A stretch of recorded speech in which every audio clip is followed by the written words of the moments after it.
love to get you, the both of you, to respond to something that Brene Myers of Netflix said to me here almost a year ago. It was a year, it was like it was July 30th of last year when I interviewed her.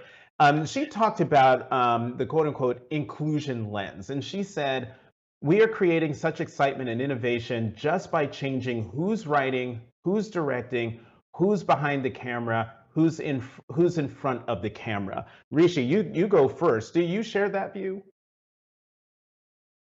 I do and I don't.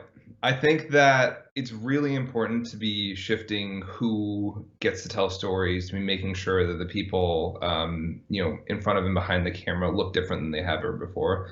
I also think it's really important to think about equity when it comes to budgets of shows. I think that that has been a pretty Mm. significant issue, is that you'll give a person of color their TV show and then make them make it for half the cost of a TV show by a well-established white creator.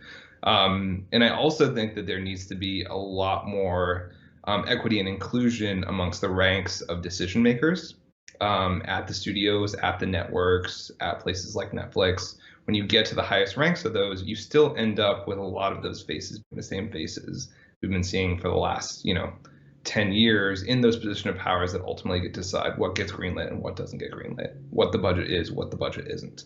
And so as important as it is to change the face of who the creators are, it's also important to change the face of who the executives are. And it's also important to start thinking about how do we increase the budgets for these shows, because we've established that these audiences exist out there, and there's an appetite for this content.